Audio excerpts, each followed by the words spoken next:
Cura வணக்கம். எல்லாரும் எப்படி இருக்கீங்க? நான் நல்லா இருக்கேன். நீங்களும் நல்லா இருக்கீங்கன்னு நம்புறேன்.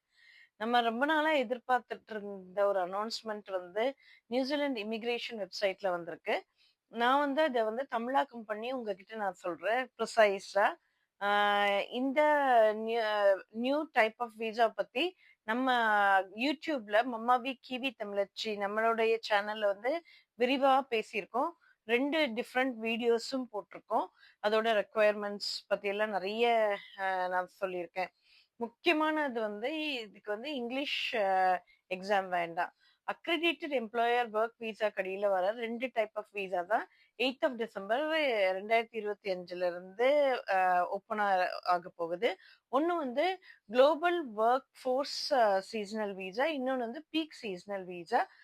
குளோபல் வொர்க் ஃபோர்ஸ் சீசனல் விசாக்கு வந்து 3 இயர் விசா தராங்க. அதாவது ஒரு இயர்ல வந்து நீங்க வந்து 3 மாசம் வந்து கண்ட்ரிக்கு வெளிய இருக்கணும். பீக் சீசனல் விசா வந்து 7 மாசத்துக்கு தராங்க. இதுல வந்து ஸ்டாண்ட் டவுன் பீரியட்ன்னு இருக்கு. அதாவது நீங்க எவ்ளோ வாட்டி வேணா இந்த விசால கண்ட்ரிக்குள்ள வரலாம். ஆ ஆனா வந்து 4 மாசம் ஸ்டாண்ட் டவுன் பீரியட் இருக்கு. 4 மாசம் வெளிய போயிட்டு அதுக்கப்புறம் தான் அப்ளை பண்ண முடியும்.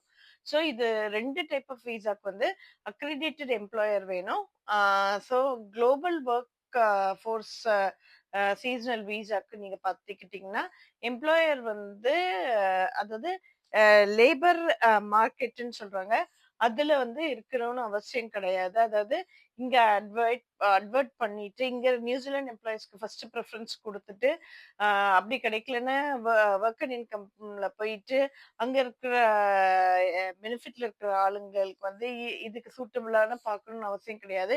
இத பத்தினதும் டீட்டெயில்டா நம்ம YouTubeல பேசியிருக்கோம். சோ வெரஸ் பீக் சீசனல் விசாக்கு வந்து அந்த ரெக்வயர்மென்ட் இருக்கு. சோ இந்த ஜாப்புக்கு வந்து கண்டிப்பா வந்து எம்ப்ளாயர் கிட்ட இருந்து ப்ராப்பரான உங்களோட சர்டிபிகேட் ஆஃப் எம்ப்ளாய்மெண்ட் வேணும், அக்ரிமெண்ட் வேணும், ஹெல்த் இன்சூரன்ஸ் வேணும். இத பத்தி நான் வந்து பேசியிருக்கேன். கண்டிப்பா YouTubeல நீங்க போய் பாருங்க. ஒரு சின்ன டிஸ்க்ளைமர், நான் வந்து ஒரு ஏஜென்ட் கிடையாது. நான் வந்து எந்த ஏஜென்ட் கிட்டயும் டை அப் கிடையாது. சோ நீங்க என்கிட்ட வந்து நீங்க வேலை வாங்கி தாங்கன்னு கேட்காதீங்க. நான் உங்களுக்கு வந்து நெறைய ஹெல்ப் அண்ட் கைடு தான் நான் பண்றேன் தமிழ்ல. சோ கண்டிப்பா வந்து நீங்க பாருங்க. ஆனா உங்களுடைய ரெஃபரன்ஸ்க்கு வந்து இமிகிரேஷன் வெப்சைட் நியூசிலாண்டோடதுல போய் கண்டிப்பா ஃபுல் இன்ஃபர்மேஷனும் நீங்க எடுத்துக்கோங்க.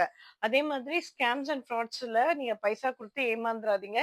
நியூசிலாந்துல வேலைக்கு யாருமே காசு வாங்குறது கிடையாது. அப்படி யாராவது கேட்டாங்கன்னா, அது fraud. Lots of love. Stay safe everyone. Bye for now.